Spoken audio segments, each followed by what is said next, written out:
Thank you for joining, Brad. So, um, yeah, I know that we've chatted a little bit on the forums and stuff because I think you and I have a lot of common AS groups that we're in. But wanted to just kind of talk because you said you'd done a lot of research on AS, and I'd love to pick your brain because I'm still learning, but there's just tons of new research coming out. So, yeah, I guess first off, just kind of an intro would be good. What's your background? What are you hoping to achieve? And do you have AS or somebody you have close to you has AS? Like, how did this all come about? So I was diagnosed with AS last year in June. Yep. So June of 2024. And that was after a streak of I'm 29 now. Hmm. And I was 27 at the time that I got diagnosed. So it's been about a year and a half. And I probably had hip pain and just kind of random chronic issues since I was like 18, 19 years old. Pretty hard to explain. I'd go to the doctor and be like, yeah, my hip kind of hurts. And then it would go away and disappear for weeks. And then it would come back again. And just kind of figured, okay, maybe I'm overdoing it in sports or just, something that's not quite right. And, it just started getting worse and worse. And it turned into me not being able to walk without pain for more than like 2 days a month. So the other like 28, 29 days, it's Okay. like, oh, some chronic hip pain, like pain in the glutes, pain in the SI joints. And it was just debilitating. So I ended up going to an orthopedist and they did x rays, didn't really show much. Hmm. Had me do an MRI. And after the MRI was done, they saw there was inflammation going on in the SI joints. And the orthopedist, I don't think he was hyper familiar with AS, but he was knowledgeable enough that he saw that and was like, all right, something's weird's going on here. So he sent me to go get some blood work done. Inflammatory markers came back high and a bunch of other Yeah. things. They sent me to the rheumatologist. Rheumatologist took one look at my stuff and said, oh, yep, you're a textbook case of it. A couple months prior, I actually had a uveitis episode. Hmm. First one, and fortunately the only one I've ever had. But I mentioned that to him, and he's like, "You got it all, man. Like you got the antigen, the inflammatory markers, the MRI. You had uveitis. Um, this is what I think you got. Treatment. We'll start you on some anti-inflammatories and see how you do from there, and possibly move to biologics if you need those." So that was the start of it all. Was he giving you like NSAIDs? Like, what was the anti-inflammatory started you off on? So he started me on meloxicam. Oh, okay. So I don't know if you guys have that over there, but do you know what like an ibuprofen is? Yeah. Have you Yeah. It's the strongest version of that you can get. So it's prescription only. Yeah. Same method of calming inflammation to my knowledge, though non-steroid. And he sent me out with a bottle of those and wanted me to do a 1 month experiment. And my experiment was, if you're in pain, take one. And if you feel okay, don't take one. And at the end of the month, I want to know how many you needed. Okay. And I managed to I needed to take one about every 2 to 3 days. Wow. Okay. And if I didn't, the pain would come back. And if I took it, I'd feel like 70, 80% better. I would say it would numb out most of it. But when I went back to him after a month, told him how many I needed. And he's like, oh, well, shoot, man, unfortunately, you can't, at your age, being 27 at the time, I can't sentence you to needing these for the rest of your life this often, or you're going to run into kidney or liver issues Yeah. because, Good organs. unfortunately, those anti-inflammatories are just very hard on your gut. Yep. So from there, it was the recommendation to move to Taltz was the biologic I was prescribed, and um, had to delay it. I had some travels to Asia already planned, and I was just gonna take my inflammatories and muster on with my girlfriend for a month. And I didn't want to be immune suppressed over there. just felt like that wouldn't be a good place to start it. So right before I came back, a friend of a friend heard of what was ailing me, and she had Graves' disease, Mm, and she managed to put it into remission through changing her diet. yep. And she, one of my best friends, it was his wife, and she told me, like, do what you got to do. Obviously, your condition's progressive. You don't want that to progress, but if you're willing to give it a try, try it for a couple weeks or try it for a month and then get on your biologic.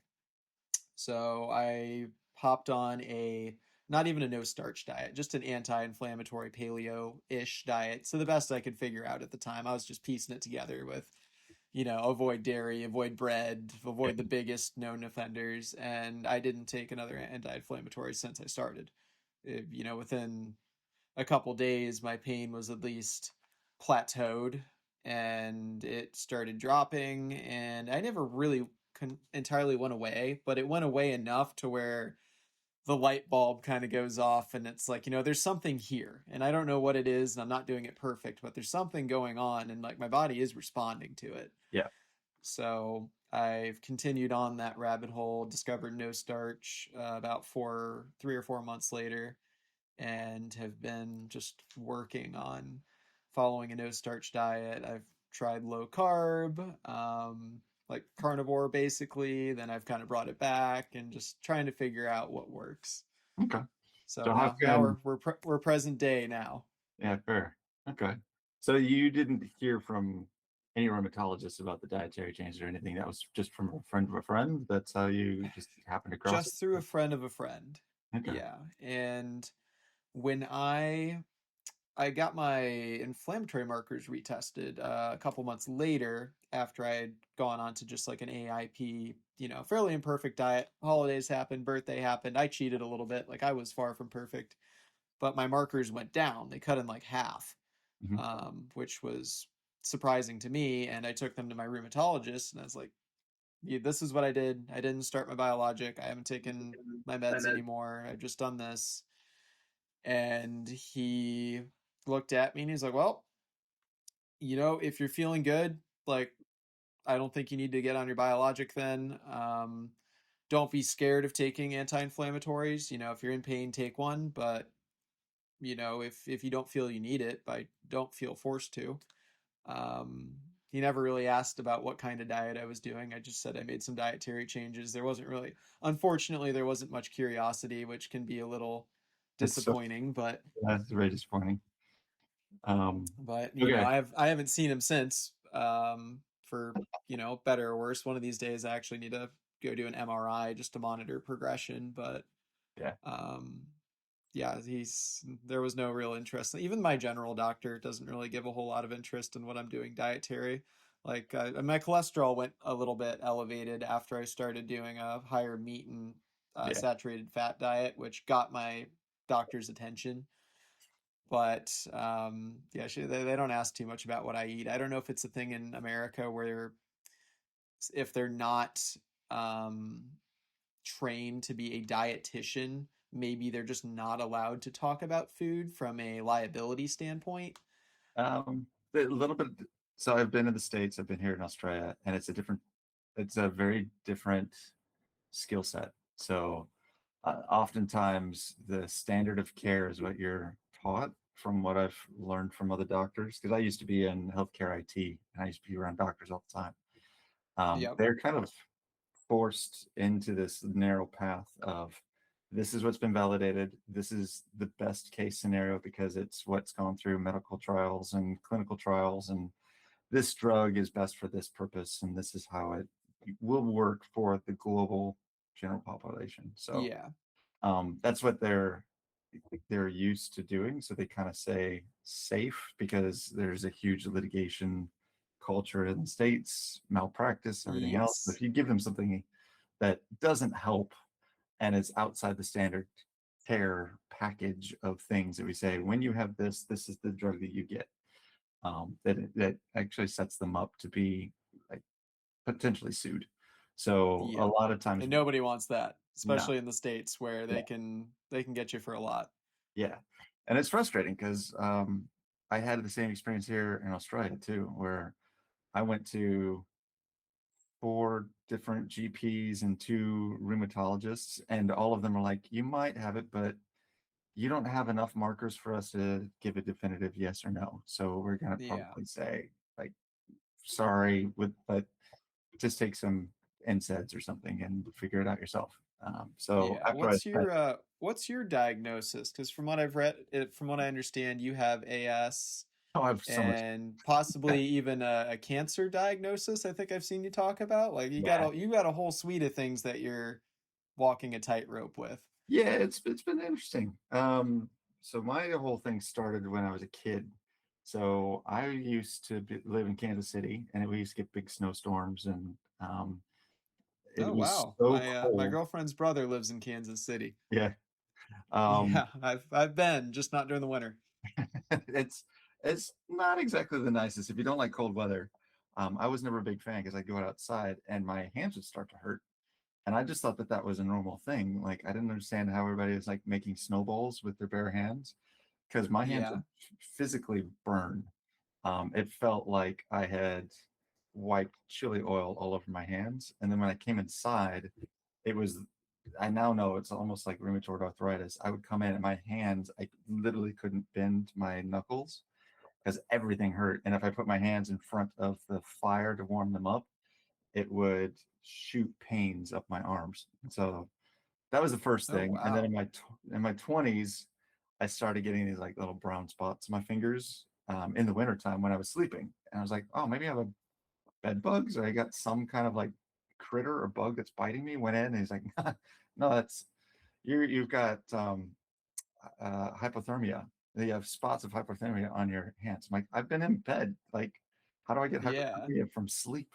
And so he was actually pretty good. He had a specialization on certain autoimmune diseases, and he took a little microscope looking thing up to his eye and was like, give me your fingernail. And on the bottom of my fingernail, I have these little red lines, like little red spots at the base of my fingernail. You see the capillaries in my fingertips were looping. He's like, oh, you're a casebook for Raynaud's. My guess is that you're going to have a lot of autoimmune issues in your life. And that was in my 20s. Oh man. And he's like, just wear lots of gloves. And I eventually moved somewhere warm into Brisbane, which is like tropical weather. And then I didn't have the problem anymore. But then I started being on a phone call and I wasn't watching what I was eating. I was eating a lot of like burritos and salty foods. And then my ears started ringing and I was getting tinnitus all the time, vertigo, not able to stand upright without getting dizzy. Yep. And then like, oh, and went to a ear, nose, and throat. He had a little bit of experience finally where he's like, you have a thing called Meniere's. The inner ear is got 3 little tubes that's filling up with all this liquid that's causing your problem. So they either put you on diuretics or you can stop eating salt and like take care of yourself. So I changed my diet. And that was the first time that changing the diet actually gave me, it's like I could hear 60 percentile of normal average humans. And then when I went on a no salt diet for 3 months, I was back at like 96 percentile of hearing. So I was like, oh, Interesting. so that was it. So I started using diet a lot to manage symptoms of my Raynaud's and Meniere's. And then in 2014, I bumped my shoulder in the gym. That created a bump. That bump started getting bigger. They had it tested, and at the time they didn't know what it was, but it was a very rare form of cancer that was starting to grow from the trauma. Oh They wow. removed it without clear margins. Then they removed it again 2, 3 times. I think finally they radiated it and got rid of it. But then it went to my lung. So then I had my lower right and my upper right lung removed to remove the tumor. And now there's only one little tiny tumor on the left side that's left. And right about that time, I started getting sore hips and inflammation and uveitis and a whole bunch of other things going on. And I went on a keto diet for the cancer. And the keto diet also started putting all these other symptoms into remission. And I didn't understand why. I was like, huh. So I went no carb, no sugar, no lactose, no glucose, no fructose, like very low sugars. And that seemed to have a massive impact. And so I asked my rheumatologist, what's going on? And he couldn't explain it to me. So then I did a deep dive. I had 2 sources. I had cancer as a metabolic disease, and I had this rheumatology thing. And it finally led me down a path through tons of research that the reason we get these huge flare ups is because you have one of five types of bacteria. And those bacteria have what's called a peptide on the outside that looks identical to one of three types of collagen proteins in your body. So Yep. your T cells are trained to go out, hunt, and destroy anything that looks like this bacteria. It just happens to be friendly fire. It also kills the back of your eyes, your spine, your joints, your cartilage, other things that have these collagen in it. Yep. So I was like, oh, okay, well, what's the bacteria that I have? So I took a gut biome test, and it's like fecal matter, and they go and they like Yeah, sponsor. like one of the stool sample tests. Yeah. Number one and number two, I think like my top three bacteria in my gut biome were forms of Klebsiella fluminae. I forget Yeah, exactly. yeah.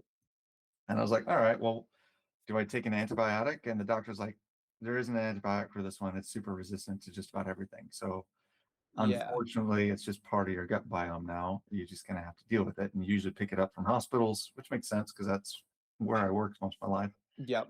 I was like, all right, well, what else is there? So I started doing research, and it's, oh, well, Klebsiella breaks down starch in your lower intestine. If you stop eating starch, then it basically starves it. So Yeah. that was why no starch, no sugar, no glucose, like the lack of carbs was what kept it under bay. And then all my symptoms went away.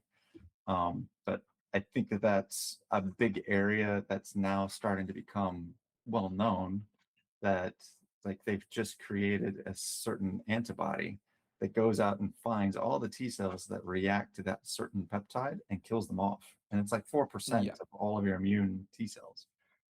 But eliminating that puts certain people into remission.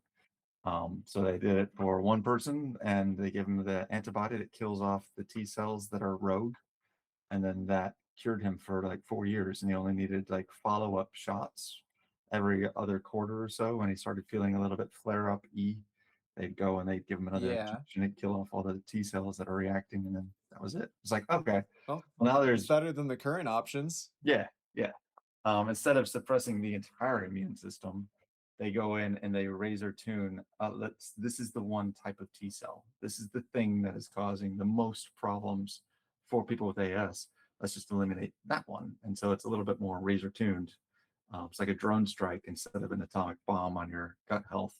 Yeah. And then And that's then leaving what, you open to all the other vulnerabilities that right. come with not having, your most of the time very useful immune system. Just, Yeah. unfortunately, a little percentage of the time it's not playing on our team. Yeah.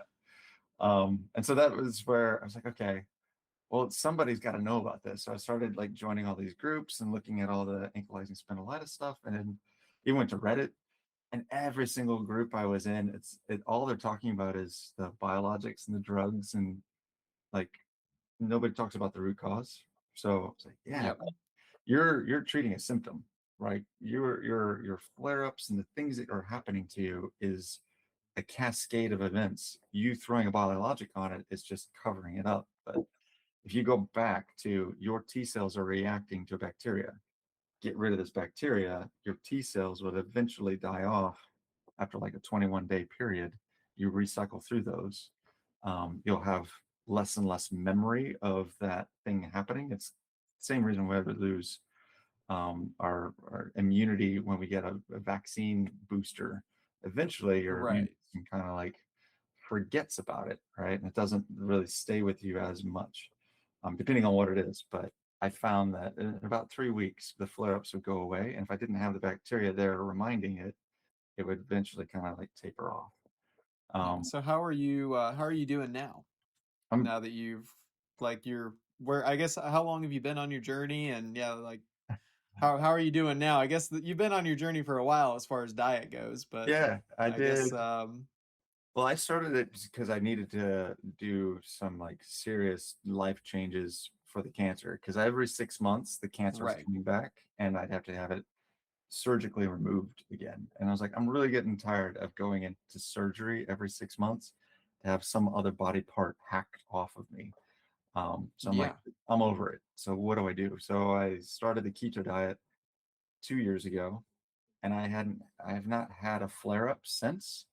The first time I've had a flare up was probably 2 weeks ago when I went in to get a CT scan done, and part of the contrast that they use is glucose, and they like shoot your body Oh, intravenously with a interesting. lot of glucose and a lot of sugar, because that's what helps show with the contrast, the cells dividing that are faster. It's helps them see if the cancer has gotten any bigger. But you've also fed your entire system all of the sugar, and I'm pretty Right, especially on a keto, coming from a keto diet where your body is none. not used to Yeah, having the floodgates opened like at all. yeah. So that was the first time I've had a flare in 2 years, and so I had to take NSAIDs. I had to go super hardcore back to like the diet that works, and no messing around, because usually I can adjust the edges of it a bit. I'm not going to go out and eat a candy bar, but I can have Right. maybe a bowl of pumpkin soup once a month, and that's not quite enough starch that it doesn't cause a flare. I'll go to Right. like You can kind of dance around it and learn where it's like, okay, if I do like this one thing, maybe once a month, it's okay. As long it's as you not just don't do it 3 days in a row. right.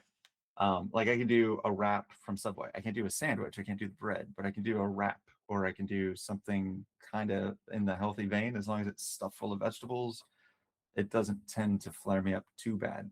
But I just find that if I do it too often, I can start to feel the pinpricks in my hands, and my eyes will start getting kind of sandpaper.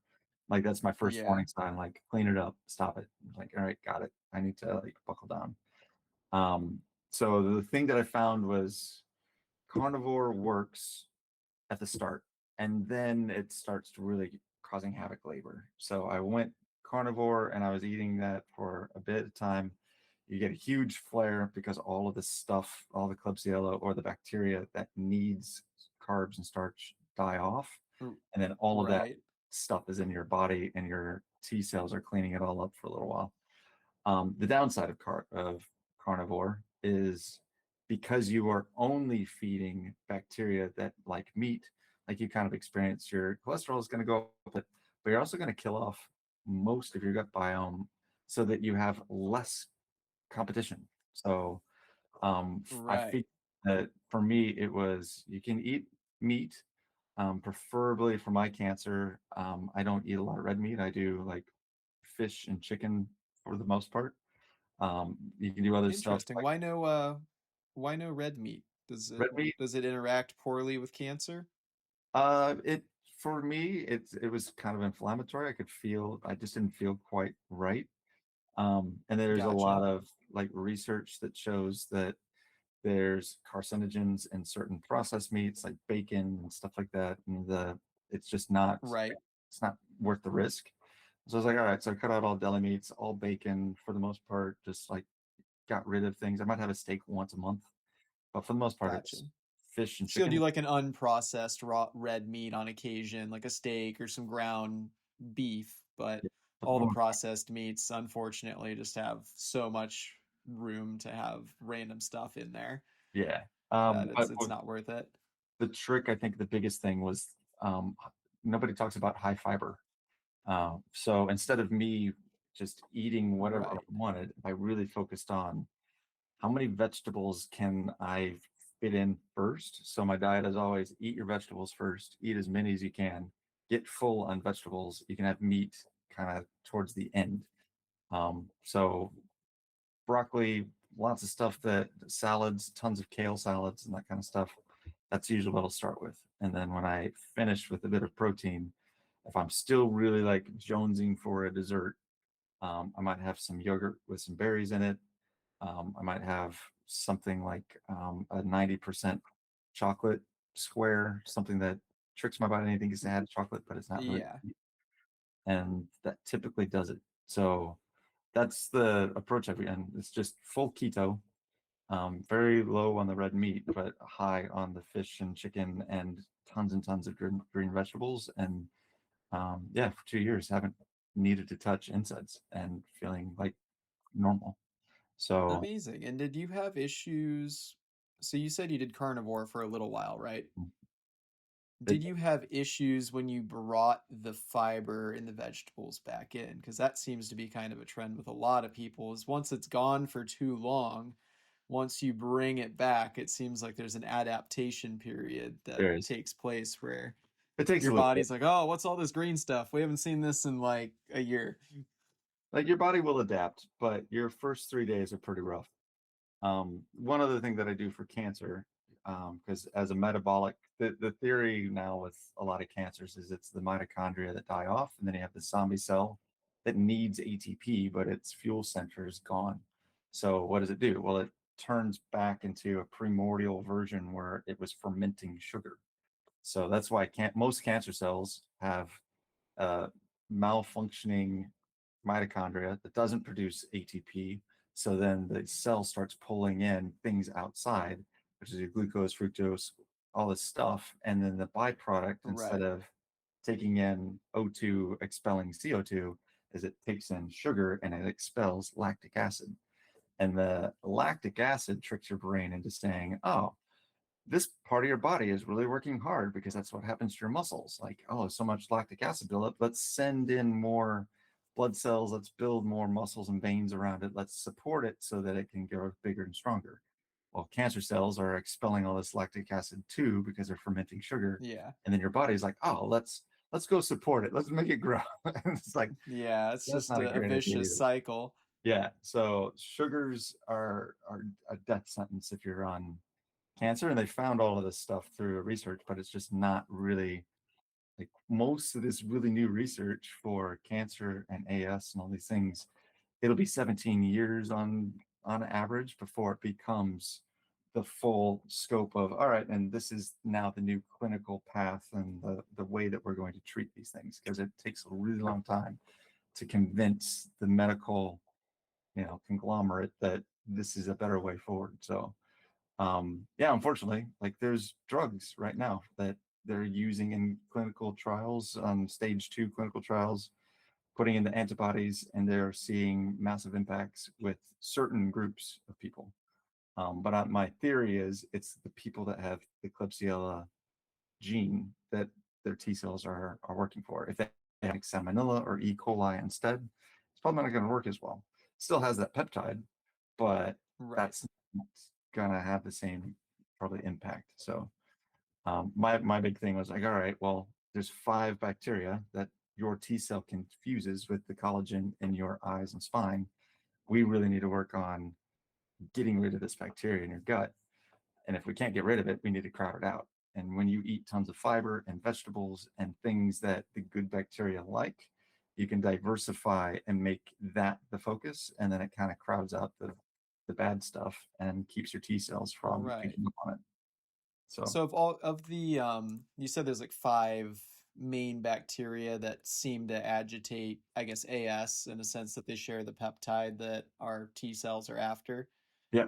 Are Yeah. they all pretty starch reliant starch reliant bacterias, or is it mostly just Klebsiella that's like the starch fiend? Well, let me show you. This is like hot off the press. I'm still working on it. So give me a second here. Temperature, see if you can see this here.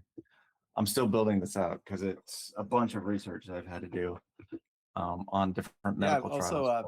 I love the school platform that you've created. I've watched the whole thing. Good. I've I'm watched and glad to read hear. all 8 chapters.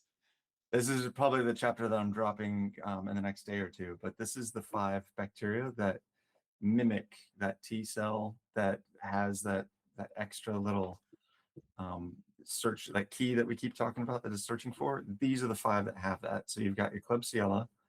Actually, It I don't see it loves. right now for some reason. I just see You 4 can't. superfoods. Oh, sorry. Hang on. There. Is that better? Oh, there it is. Now I see yes, now I see it. All right. Cool. I think it's just because I am. 1 second. There we go. Now we got the recording. Everything's going. So first one's Klebsiella. It loves high simple sugars, refined carbs. If you have a low fiber diet, it gives it the ability to kind of explode in your gut, and it reduces the ability for other things to colonize your gut bacteria if it's the like primary bacteria. So the best way to get rid of this guy, since it's primarily in your lower intestine, and it loves to use insoluble starches because it breaks down into all these different little chunks of sugar. Just stop eating starch. No potatoes, no beans, no rice, no bananas. Get Yep. starch out of your diet completely, and then Klebsiella will start dying off. So that was the first one. The second one's E. coli. This one is basically wash your vegetables. A lot of people pick this up from bagged salads, bagged certain foods and produce that might have like some pig manure or something on it still. Like, make sure you wash all your vegetables and be really, really diligent on clean cooking methods. So if you have raw chicken, raw stuff in your raw fish in your fridge, completely different shelf in its own little tray. So if it drips or something, it can't get on anything else. And keep that very segmented. Even when you're cooking, make sure you have this is a cutting board for your meats, and your knife and everything else goes into a separate spot when you're like preparing food than your salads Hmm. and all the other stuff that you would eat raw. Be very careful about E. coli. That one also causes it. This one is also salmonella. Same thing, meat and chicken and stuff cross-contaminating food can cause it. Yep.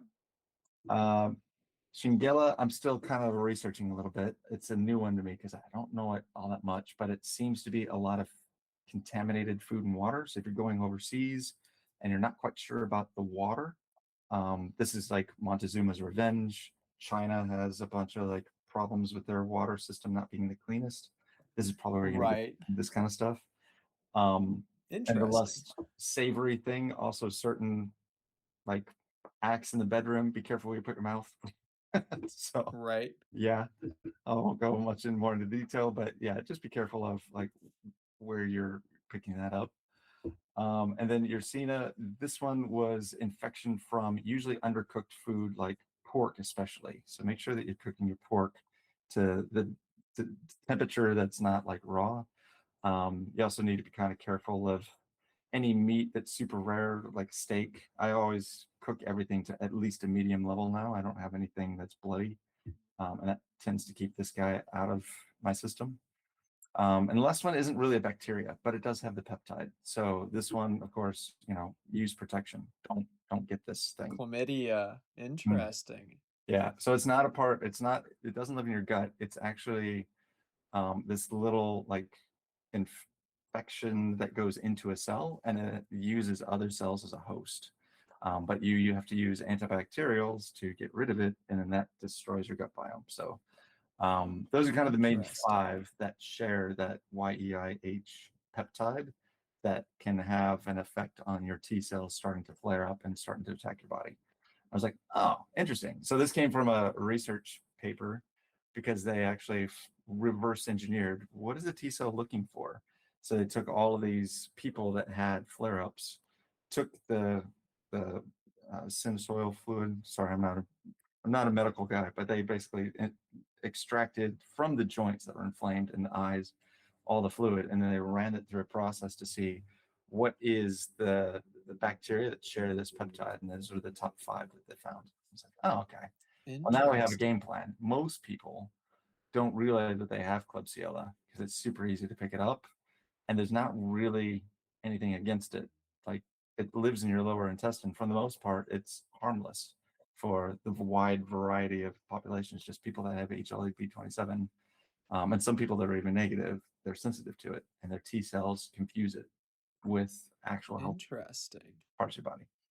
I was like, oh, And interesting. So do you think that are GI tests pretty good at picking up the levels that you have of each of these? Or there's like I three, you're like almost going in order. At least it's validating that I'm doing this the right way. There's three that have been validated, at least for Klebsiella, to be able to pick up what you have. PCR, this is just a yes, no, you have it, but it doesn't tell you like how bad or in what quantity. If you have a qPCR, this is the one where I would at least go to if you suspect Klebsiella. It will actually count proportions, like of your gut biome, what percentage is Klebsiella? And that's the one that I took that was like, oh, most of my gut bacteria is Klebsiella. I got to completely change my diet. Interesting. So at the time, I was trying to gain weight. So I was eating chicken and red rice, and I was eating potatoes at every meal. I was having like, I think Right. 70% of my diet was carbs because I was trying to bulk up. And then when I Yeah. learned this, That's I'm like, oh, gotta completely change my mindset. It doesn't matter if I'm thin or skinny or I don't have that much muscle. I'd rather be healthy. The last one is interesting. probably overkill, but you can get the ddPCR, which is a digital droplet, and it'll actually count up the number of instances of the DNA that it found. And so it's very precise, also super expensive, and I think probably not necessary for most people. So if you get Gotcha. A qPCR will probably give you enough of a scope to know if that's the enemy you're yeah, dealing with. basically, I was like, okay, so now every once in a while, if I start feeling off, I'll go into a GP. I'm like, time for a qPCR, and they basically say, go poop, take a little like Q-tip, stick it in there, put it in the tube, and like send it off to the lab. Yep. So it's easy to do. It's kind of gross, but it answers your question, like what in my gut bacteria is my T cells reacting to, and then I can start saying, oh, well, it's Salmonella or it's E. coli. Most of the time for me, it's I've had a Klebsiella flare up. So Interesting. I actually had did I believe it was a qPCR test. It was with a company called Tiny Health in the US. It was a company my functional doctor recommended me use. And I found it really interesting that on my particular sample, I had no detectable levels of Klebsiella. interesting. But Good. you do have me scratching my head now because this was after I had been doing a primarily carnivore diet for about 6 months, 7 months. Very, very low carb. The only thing I had really added in was a bit of sauerkraut and a bit of blueberries here and there. Otherwise, it was just meat and eggs every day, all day. Um, and my biome was actually overall, my microbiome was very low in diversity Mm, from this test. yep. Um, and And I didn't really have a whole lot of negative invaders that they were clocking in, but I had undetectable levels of I'm gonna probably butcher the pronunciation on this, but was it the bifidobacterium, like one of the more common, generally accepted as good bacteriums. And then there was one that started with an A. It was like Acker or something. But Hypermansia is, I think, is yes, one and of I had no detectable levels of that as well. So my functional doctor looked at me and he's like, "Well, your guts, you definitely are a fixer upper here. There's not really a lot of good. The only benefit you have right now is there's not an overwhelming population of bad.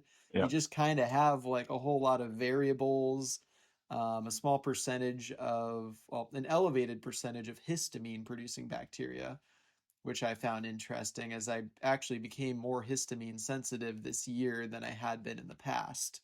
Yeah. And I think that the carnivore diet probably didn't help me with that. Plus, I mean, like, there's people that swear by it, and I tried it. I think short term it can provide great relief because when you just need to get the bacteria down and maybe you don't understand the dietary requirements, like I don't know what starch is, I don't know if this food has starch in it.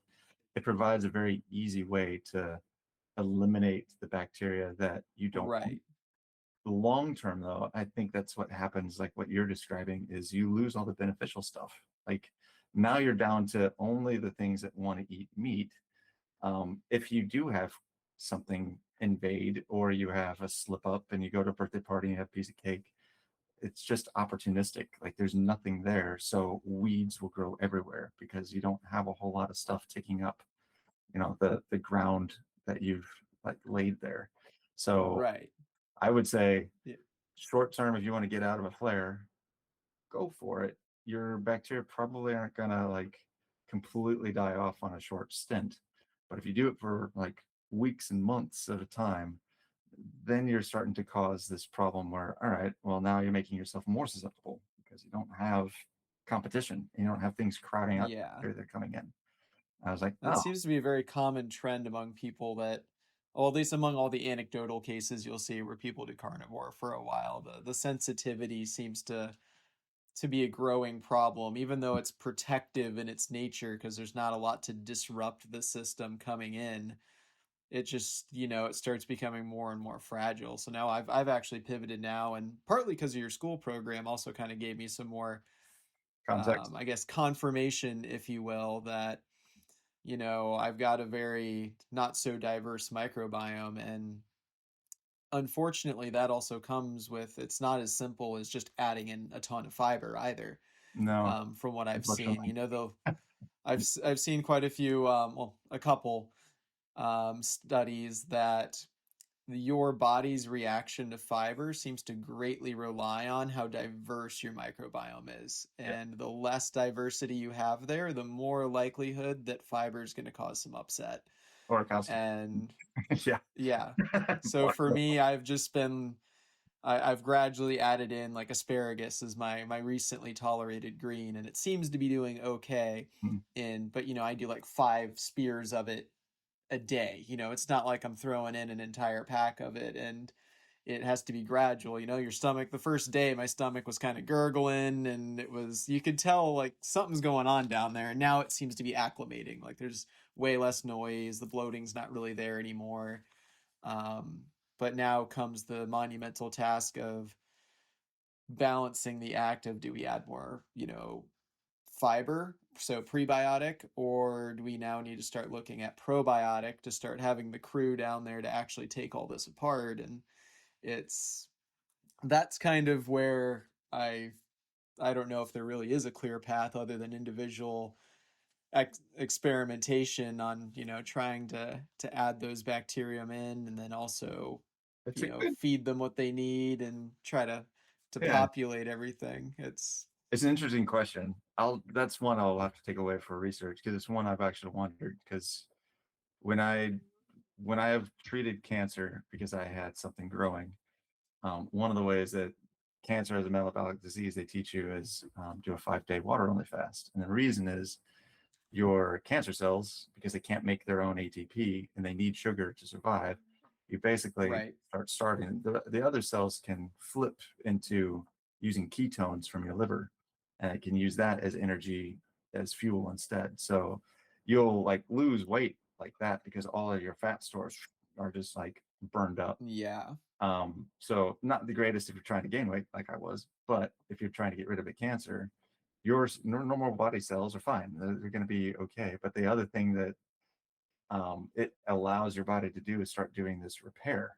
So in 2025, we actually gave out the medical Nobel Prize to somebody that realized, oh, when we fast, two things happen. One is your body goes through a phase called autophagy, where it looks for all of the weird misaligned cells, all the stuff, and it's kind of like you're on a plane and you're running out of fuel and you just start throwing things off the back to like make things lighter.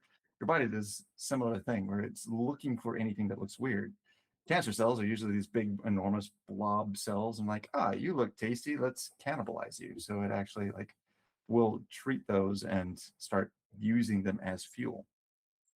So that's Yeah, one of the it's reasons. super interesting. I think do they be I believe they become I remember hearing about it at one point that in relation to insulin, that cancer cells, they're either hyperinsulin resistant or hyperinsulin sensitive, and I forget which one it is, but they will take in sugar when none Tons, of their neighbors will, like mad.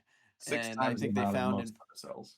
It's ridiculous. yeah, and I believe they tested in like breast cancer tissue that the breast cancer cells are just devouring sugar compared to their neighbors. Yeah, that's And they're why CT scans work, because they inject a contrast that has glucose in it, and they're giving you sugar to see what are the cells in your body that like rapidly produce and go nuts. So right. that's I've got a scan that shows in my lung this is a bright yellow highlighted dot in my left middle lung. Like, oh yeah, there it is. That's the thing. but that's how they test for it, is they see which cells are going to take up the glucose the fastest. So yeah. It's fascinating. And has your I guess your AS has been well behaved over the last 2 years, minus the CT scan, but that's kind of more of an anomaly than anything, just because you can't really help that. Well, the cool thing was, like, Um, I flared up, but usually it would be 3 weeks. This time it was 3 days. And I oh, had that's not bad. it was really hard because I went to my eyes, my hips started hurting, my back was super tight and sore. Wasn't moving around very much, but I took an NSAID, stuck to the diet, and in 3 days I was kind of back to feeling like normal, and a lot of sleep. I think I slept 10 hours those 3 nights. I just try to get as much sleep in, and then done. Yeah. So the impact is a lot less, which was kind of it was the first time I've actually been flared in 2 years.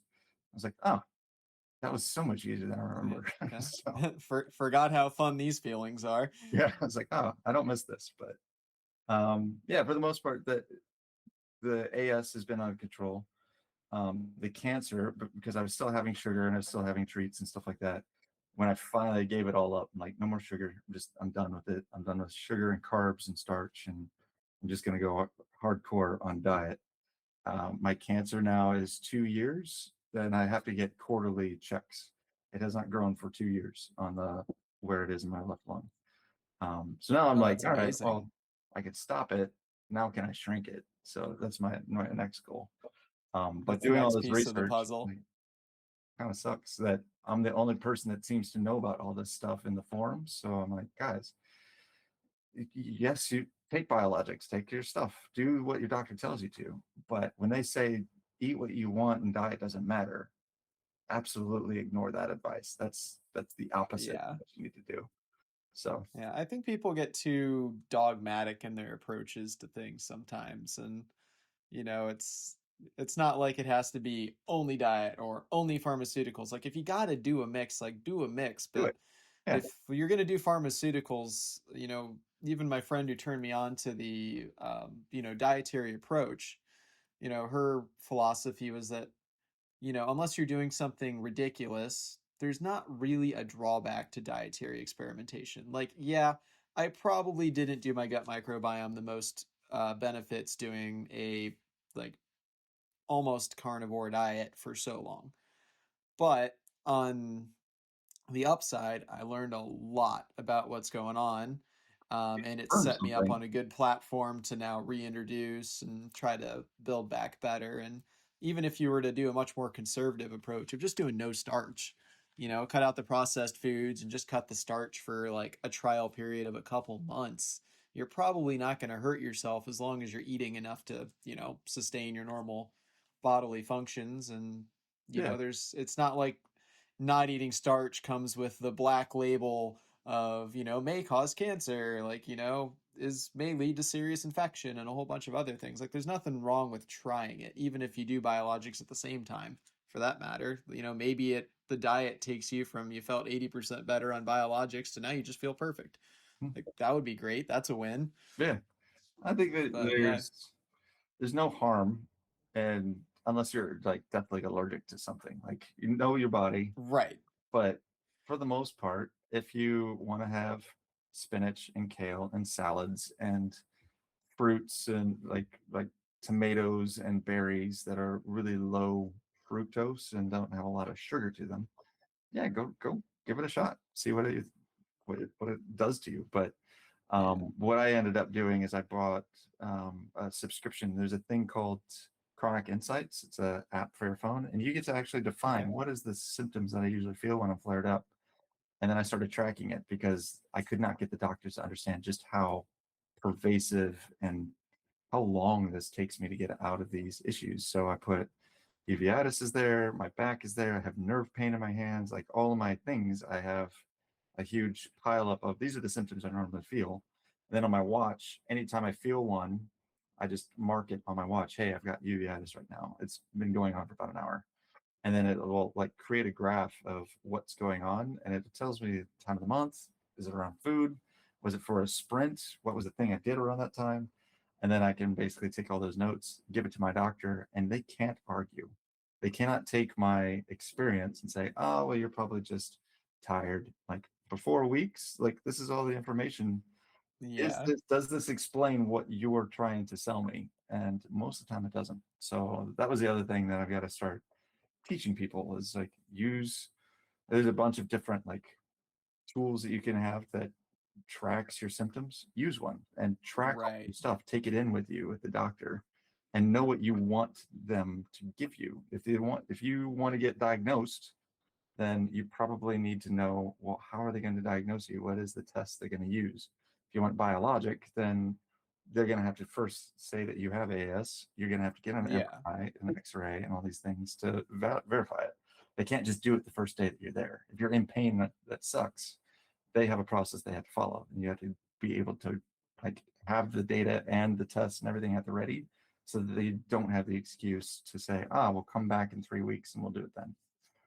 So, Right. I found tracking to be so helpful. I mean, I've been maybe not in the most sophisticated manner, but I've just even been using the notes on my iPhone.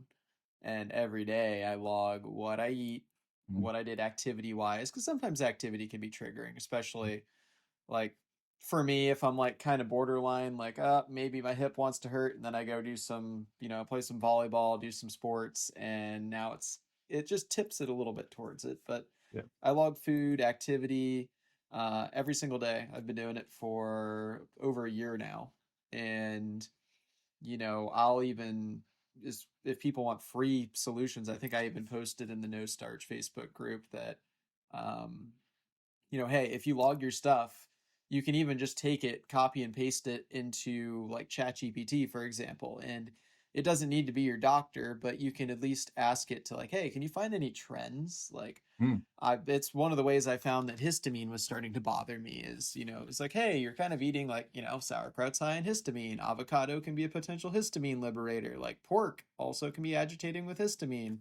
And you're stacking all these things together week after week, and it's became common that anytime I did a histamine food, I would have a flare up, even if it was a minor one, like the next day. And it just kind of helps consolidate data, especially as it gets bigger and bigger. Like for me to sit down and read my entire log would take like an hour. yeah. But ChatGPT is pretty cool because you can plug all that in, and then even bonus points if you can take your blood work and start putting it next to what you've been What you doing. You can start to actually get a fairly complete picture of, like, all right, like my current inflammatory markers are actually higher than they were in the past.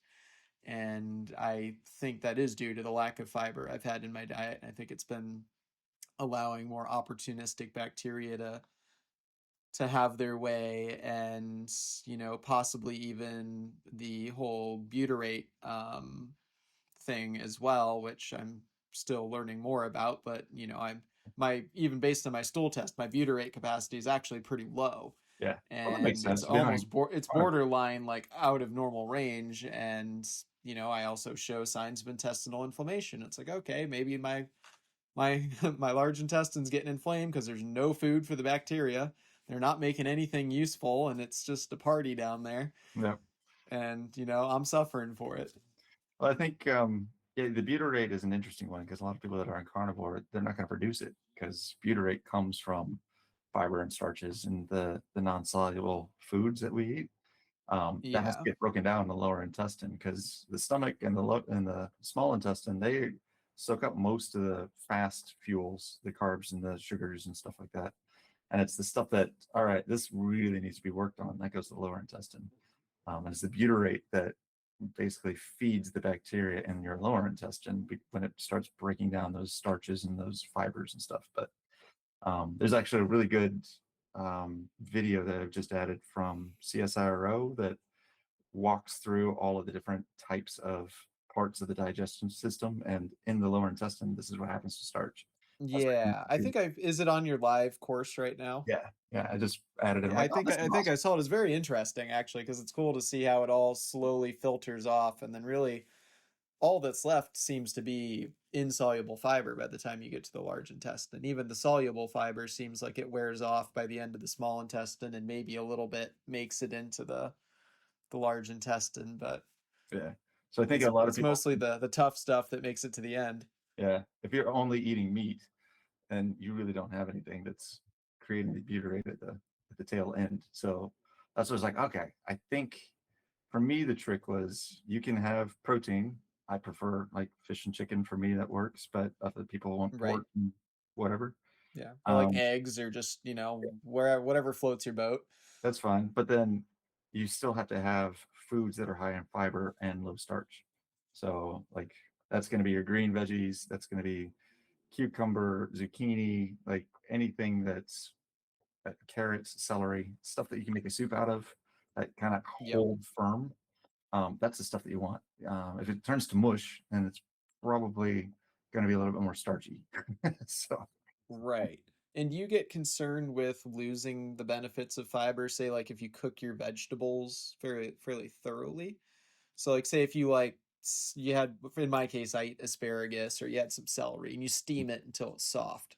Are you still kind of losing that insoluble fiber effect, do you think? Or is it that one I can't tell you. That's probably it still makes it, I guess? yeah, I'm not sure. I can go search and research it a bit. I'll probably need to bring a nutritionist on a podcast at some point. But what I tend to do is I will make broccoli soup. I just like I've got a NutriBullet. I steam a bunch of broccoli. I stick it in there with a little bit of olive oil and some water and some flavors and herbs. That's Yep. usually enough. And I'll even put like some yogurt, like Greek yogurt or something into it. It's great. And it doesn't get rid of any of the fiber. It's still in there. I just blended it up so that it's easier for my gut Right. to be able to digest it sometimes. I usually use that after I come off of like a really long fast because I do about anywhere from 24 to 48 hours, usually once per month, just kind of reset. And I find that that helps the cancer, but I also have really good digestion right after a fast for some reason. I can tell that my Interesting. microbiome is kind of like reset. And the current theory is we have T cells that kill everything, but then we have regulatory T cells that are kind of the peacekeepers and the diplomats that say, hey, these are friendly cells, friendly fire. Stop it. Put Right. your guns down. We need more of those. Right. And so biologics is basically the chemical version of your regulatory T cells. When you fast, your thymus, which is like here in your chest, ramps up Hmm. production of regulatory T cells. So it's a kind of a benefit Interesting. that you're like, you can help your body like tap down things, but it's going to go through this huge phase. Like every time I've done a long fast, you usually have a little bit of like tingling, buzziness and stuff because your CRP and your inflammation levels go up first. And then as you go into ketosis, it drops and it goes way below what you used to be at. So certain Interesting. comorbidities, like if you're super overweight, I wouldn't recommend doing prolonged fast just out of the gate because you'll actually make your Right. inflammation worse. And if you're in the middle of a flare, be careful doing a fast. You'll make your flare worse to start. It gets So you better. kind of want to be in an okay state. You don't have to be perfect, but you don't want to be at peak flare, like, oh man, I can't even sleep at night. And then, Yeah, oh, let's that's just not going stop to be a eating. good Can I help you? Yeah, But I mean, if you're yeah, feeling then you're pretty just going to good, be miserable. yeah. I do it once a month, like on the first and second day of the month. I will like stop eating and I'll try to get myself into ketosis.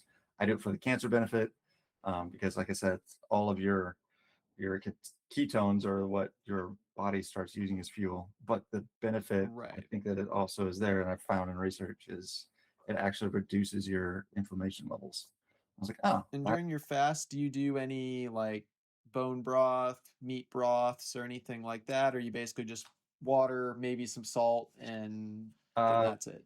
electrolytes. So I'll do like the biggest thing when you are on keto or you're in a fast is you lose electrolytes like crazy. So you want to have Right. a really good electrolyte. Um, I will use, if I'm just dying out of hunger, I'll use either like an MCT oil, um, or like coconut oil or something to just give my body fuel, but I want it to be kind of fat based because I don't want to interrupt my insulin levels. Because the moment that your insulin Right. rises, you've just destroyed your fast because the ketosis and your insulin levels are inversely related. So if you Yeah. have an And I insulin, believe even protein can mess up your insulin levels it if can. memory serves me correctly, just because I believe your liver Mm, can generate glucose if there's a surplus of protein and nothing else available. I don't think it's hyper efficient at it, but it can do it. you can do it. Yeah. And I think Uh, that's even a problem if you don't have enough fat in your diet, that yeah. your liver will go into gear and try to turn your protein into that to at least give you something to run off of. Yeah. So when I'm doing, they found that at 48 hours is usually when you kick over, and that's when you start using ketones the most. So if you have a fast that's more than a 48-hour period, you'll start feeling this odd sense of fullness. Like you don't really need to eat. It's an annoying thing in the back of your head, but your body has kind of given up on reminding you you're hungry. Um, Anytime Interesting. I start getting kind of like that, oh, I should eat something, go for a walk. Because what I've, what is, this is a theory, I can't like prove it, but anytime that I've gone for a walk while I'm fasting, it's almost like your body saying, oh, he must be hunting. We'll ease up. We can like relax. He's doing what he needs to make sure that we have Yeah. food in. So get active. Low levels of exercise of some kind tend to tap down the munchies. So Yeah, um, no doubt. The longest I've done is a 24-hour fast, and I noticed I normally actually only do them on travel days. If I have to do an airplane just because, good luck eating in an airport yeah, on a not gonna restrictive happen. diet. Unfortunately, I have actually learned that most of the time when you fly, you can bring a extra bag, just like a little grocery bag with food, and it doesn't count towards your baggage allowance. So Not it's cool. very useful actually. So you can have your backpack and then your little roller bag, and then you just have like a little grocery bag of food that it looks like you bought in the airport. And I'll have a Tupperware in there with like steak, some fruit, whatever you want for the flight, and it'll get you through. But the first time I ever fasted, I didn't know that. So I had a Mm. flight to do, and I was like, you know what? I'm already 18 hours in. It was the evening time where I landed. I didn't really want to eat right before I went to bed, anyways. So I was like, oh, let's just try a 24-hour fast. Went to bed, woke up the next day, and I was like, oh, my inflammation's a little bit lower today, like noticeably lower today, and at a rate that would be better relief than I normally would get just going from a bad day to a good day. Yeah. It was an exceptionally good day the next day, and it's very interesting. I've never tried 48 hours though. I'm pretty low body fat percentage, so sometimes I worry like, I don't know if I can last that long. Well, you're I talking don't to have a lot to the preaching burn. to the choir. It's like, Like I don't know where it's going to come from. I don't have very many stores around here to give up. my suggestion would be don't go hard, but stay active while you're fasting. Like I don't go and try and hit a personal best, but I'll do a couple of push-ups. I'll go for a walk. I try to like keep things. You will lose a little bit of muscle mass each time, but I tend to try to gain that back during the month. And Right. usually it's not that hard. Like I'm usually at a set point with my body weight. I vary between about 86 kilos and 79 kilos, depending on how lean I am after a fast. Um, Right. but my strength hasn't really gone down, and I don't really notice a difference in my musculature. And it's 2 days. I think we overestimate how much your body actually is going to rip apart in 2 days' time. Yeah, So, especially if you eat a decent sized meal before you start the yeah. fast too. Like don't start the fast on like 3 carrots and like it's a fork full of chicken. Actually have a proper meal first, and that'll probably And I usually will help you have out my for a while. last meal the night of, and then the full next day and the day after that, I just won't eat. And then by the time I've done sleeping that second day, now I got like 56 hours. So Yeah, it's fine. and at that point, if you're hungry, it's game on. Yeah. Like It's been a while. go have breakfast and like feel free to pick out, have a massive omelet, fill it with tons of veggies. And that's usually, Yeah, when I break a fast, the first couple of times I did it, just as a heads up, if you want to try this, don't just start eating a whole lot of food immediately because your stomach is shrank and it can actually lead to a lot of internal problems. But okay, you do want to kind of like the very first time you do this at a prolonged fast, um, bone broth is great. Things that are going to kind of start resetting your gut biome because the first meal you eat is the most important. because that's what reintroduces the bacteria that's going to become your new Right. biome. That's your new spark of who gets to have the, I guess, the first mover advantage in your stomach for space. Yeah. So I will usually have first bone broth. Second, I'll have something just to kind of get a little bit of stuff in there. So like that broccoli soup with the Greek yogurt and like blend it up. I'll have a little bit of that and see how it goes. I do not ever eat sugars, starches, sweets, breads, pastas after a fast. That's the number one thing that's just Right. going to bring up like all this crap again. So Yep. like you reset your It, body, you've done the hard work, you're at the finish line, but don't just screw it up by gobbling down all this candy and sugar and crap because that's what your body will acclimate to making a gut yeah. sound. So, yeah. What would you say, I guess for people just starting out, what's the, in their autoimmune journey, whatever that is, probably, I guess primarily AS related, I guess, since that's um, probably the biggest thing we've got in common and with a lot of the people we interact with. But what do you think would be the most important thing starting off? If you just enter in the space of, all right, I think I want to make some lifestyle changes. What the heck should I do first? There's carnivore, paleo, no starch. Should I get a red light, do ice baths, sauna? Like Oh there's a man, million different things out there. But what do you, if been there, you had done to that. give kind of I a think starter kit, what do you think people should start with? one of the best books I ever read was Atomic Habits. And it had a really great analogy. Like it's not about being perfect, it's about making 1% incremental improvements along your journey. So I will always start adding little tiny things. I didn't start fasting. I was like, oh, fasting seems to work. I'm going to add that as a thing. And I seem to do okay with vegetables. These are the vegetables are okay. And you keep adding those 1% changes. The biggest thing though with change is not so much what you control, but the environment around you that you're going to impact. People are going to invite you out for drinks. People are going to want you to come over for Christmas dinner. Family is going to want you to eat that Aunt Hilda's famous recipe that's full of starch and Yep. potato salad. Like these things are the hardest to get over. So what I had to do is I had to create an identity that I am allergic to starch, the way that diabetics can't have sugar or people with a nut allergy can't have peanut butter.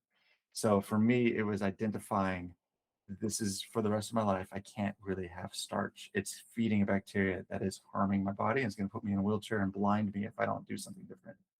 Um, Right. The consequences are very real. Very big, and they get big quick. Like it's not a slow progression. It's if you talk to a lot of people where they had this sudden bad flare up. Like I just talked to a mom, her daughter's like in her late teens, early 20s, and she went from being fine to she's in a wheelchair and she can't walk. And I was like, geez. And it's just because I didn't know Yeah. what to do. So for me, I had to create a new identity and I had to progressively tell everybody around me that I care about, this is why I'm doing it. This is why it's important. And I really need you to support me in it. Because if you don't have the support network, it's like AA. People Yeah. keep giving you drinks and keep giving you stuff that gets you back into bad habits. Yeah. It's an Uh, impossible mission at a certain point. yeah. So I think that was my biggest, oh, I need to like, I started putting out on Facebook, I have cancer. I can't have sugar. Please don't offer me sugar. And then I was like, oh, I Yeah. have AS. I can't eat starch. Please don't offer me your fries.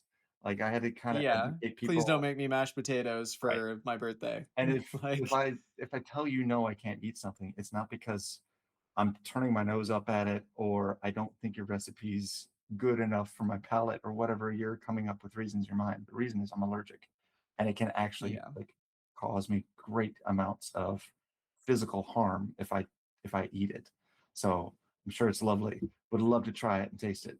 If you make me a starch-free version of it, I'm happy to give it a shot. But I'm very careful about what I eat that's provided by others now. And that was my biggest takeaway is you're going to piss people off and it might even like wreck some friendships, but that they're depending on you to go out with them to go have drinks. Like that's what your relationship is based on. Not drinking anymore, Yeah. that relationship is going to suffer. So just get ready Yeah. for that. And maybe that wasn't a very good relationship in the first place Maybe, if that's the straw that broke the camel's back.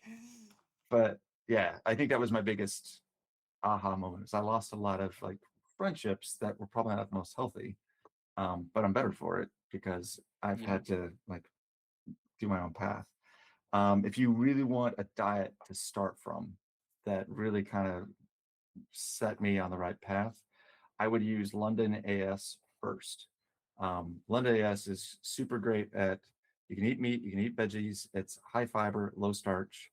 London AS diet, I think it's kickas.org. I think it's the website Yep. for it. But if you look up London AS, it gives, and even they had a great trick. If you fill up a dropper bottle with iodine, like the normal iodine that you would use to Yep. disinfect something, you drop it on food, it'll turn black on starchy foods. So if you're not quite sure if this chili has a bunch of beans, does it have starch, you can like spoon some out, put a drop of the iodine, don't eat it, it's poisonous. But if it turns black, then you know there's a bunch of starch in it, you probably should skip it.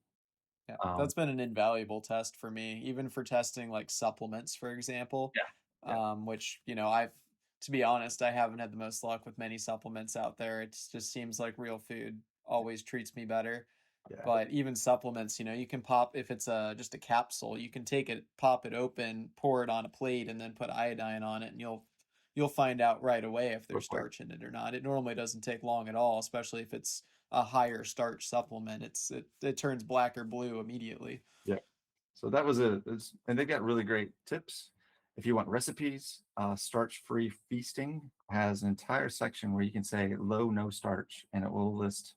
They have like a almond flour cookie Oh, it's recipe, and so good. it's funny you say that. I actually the last recording I did, I talked with Unique, Yeah, actually the lady who made the website, and a absolutely lovely person. She's so nice. And her website is just such an incredible resource. Like if you need something to eat, like there's just so many recipes on there, and I've made anything from like the main meals to the desserts, and they're all just really good. very tasty. Yeah, Right now, I haven't been because I'm kind of walking on eggshells at post carnivore. But as I add more things in, it's just such a nice resource to just, especially as I I learned how to cook because of this condition. I was an okay cook before. I could survive, but now that I'm learning how to cook, it's been really good. just an invaluable resource.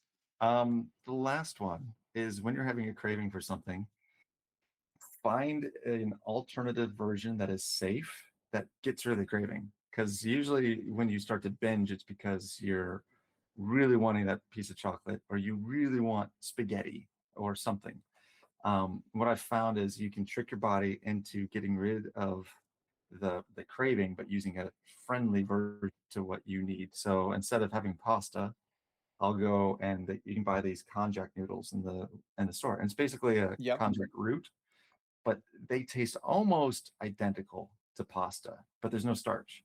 And you just drain them, throw them in some pasta stuff that, like I use pesto and some chicken and a bunch of veggies. Yeah. You throw those in and it tastes close enough to pasta.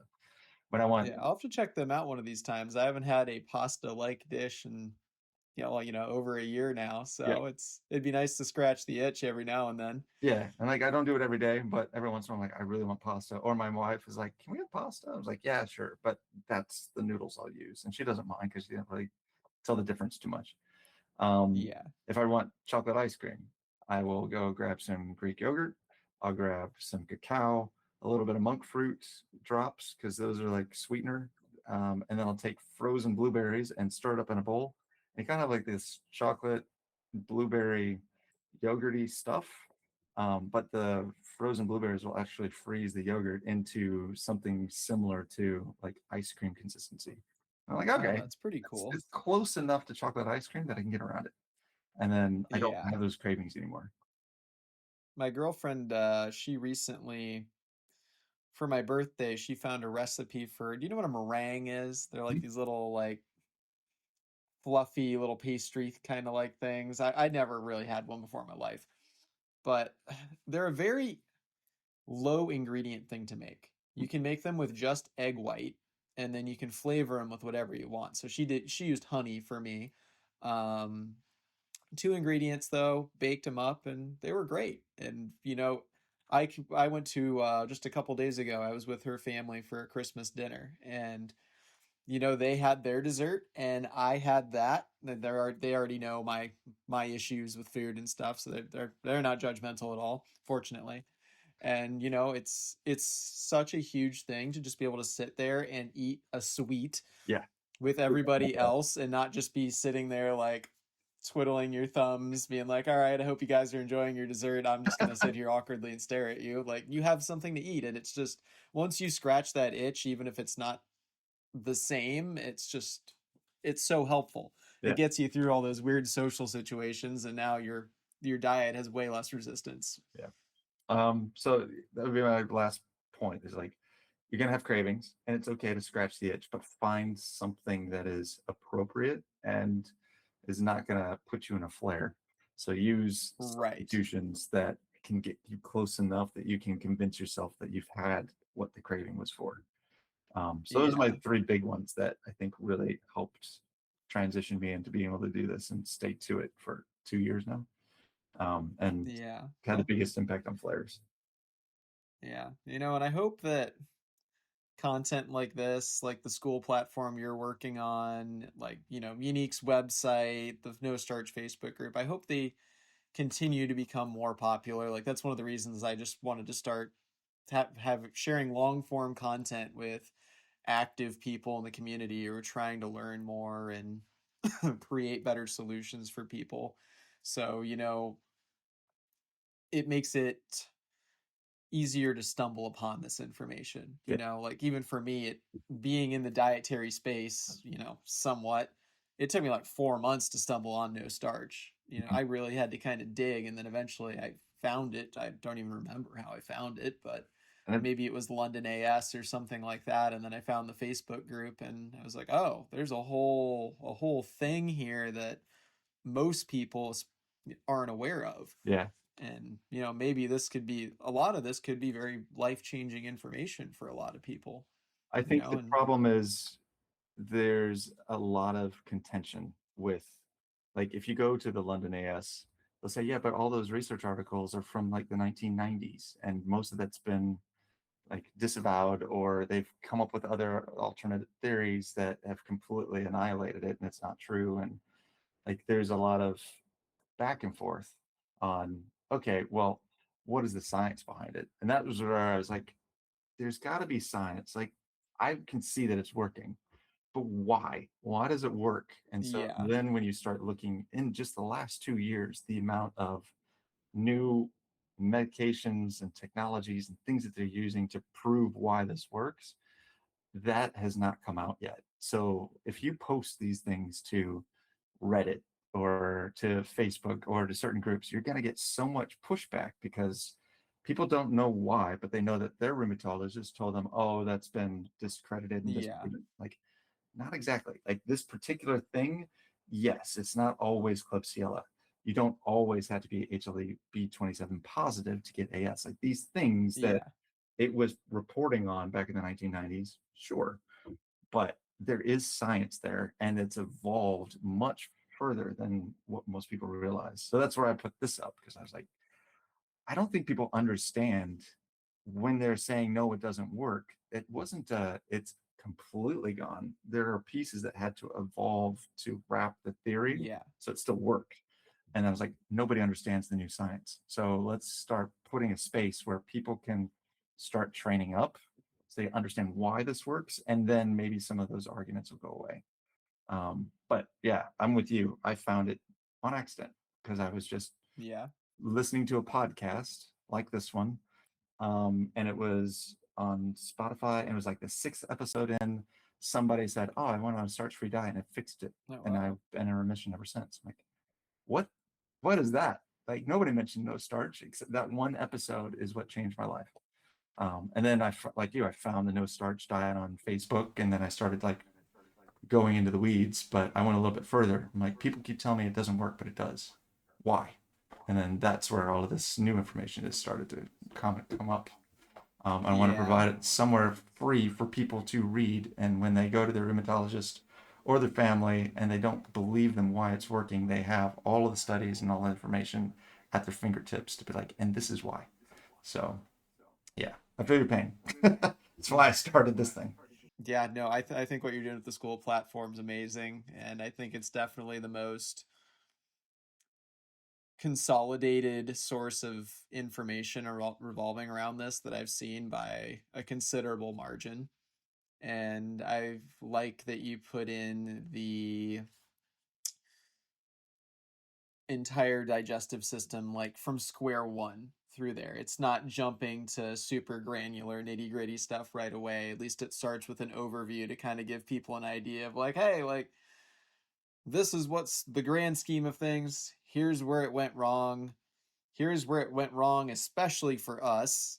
And, this is the latest on what we know and what we're trying to do. And, at the end of the day, like the course will probably also just evolve as time goes on, too. Hopefully somebody makes an even bigger discovery of like, oh, hey, we figured out exactly what you need to do to make that go away. And it could be something, well, we wouldn't even think of now, but at least it's putting people on a really good positive course, and I think it's going to be just such a great asset to go along with, like, all the great interactions you can have in the no starch group and everything else you can learn.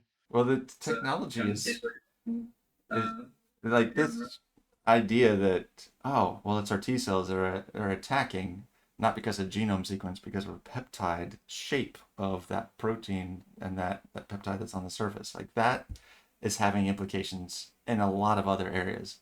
Now we're starting to see MS has a link to Epstein-Barr, and we're starting to see that other types of autoimmune also is occurring because of these one-off things. So we can start testing people for, do you have this virus? Do you have these indicators? Do you have this T cell type?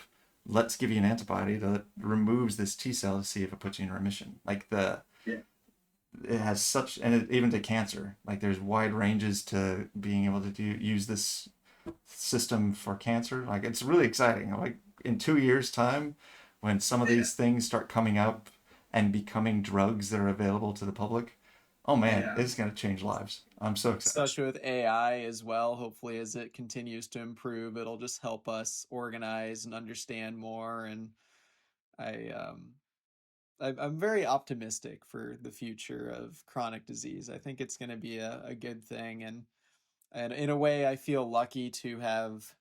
If I was going to get it, I'm glad I've at least got it in a time frame where this type of information, like I feel like we're really at that turning point where we're figuring out how to treat it not only pharmaceutically but lifestyle wise. And I think the possibility of living a full and normal life given the chronic burdens has never been more realistic. So that's a blessing in disguise there, I suppose. Agreed. Amazing talking to you. Thanks for everything you're doing with the school platform. And yeah, hope we can chat again sometime in the near future too. I'd love to keep talking to you, picking your brain about the latest stuff going on. And I'll be uploading this to YouTube for more people to see, and hopefully we can just keep spreading, not only good information, but I think also just the message that there is a lot of hope out there for everybody. And you know, uh, just something to get people looking up and optimistic for the future and what they can do to handle such a heavy and overbearing diagnosis. Yeah, but it's only heaven bearing if you let it be. Like you've got Yeah. lots of support, lots of groups, and you have lots of options now. So, and even more coming in the future. So, if you're interested, yeah, scan the QR code. Come join us. I would love more people to give me ideas and questions. So if you have anybody come to you and say, I need more information, let me know. I'll research it and I'll start putting courses around it. So Yeah. And what's the best way to get in touch with you, Robert, as far as giving you information for your school program and just feeding you any of that? What's is it just through the school platform, Facebook? What's the best way to reach you? school is probably the easiest. It's got like very much a Facebook post kind of thing. So if you join, it's free to join. All members can just post and do whatever they want. There's no paid content. Eventually, maybe in the future, there might be something there. But right now, I just want to grow a community that is science based and not just regurgitates whatever somebody has heard. Yeah. So that's the first thing. Is like I need to have research and all the resources available. And then if people want to ask me a question or if they got requests for, can you tell me more about this thing? I will put a course together and I will make sure it's validated and post it. If you want to hit me up on Facebook through Facebook Messenger, I'm pretty active there. Um, but yeah, other than that, one of the two resources, and I frequent most of the groups on Facebook with ankylosing spondylitis. So you'll find me in most of them. I've seen you around. Yeah.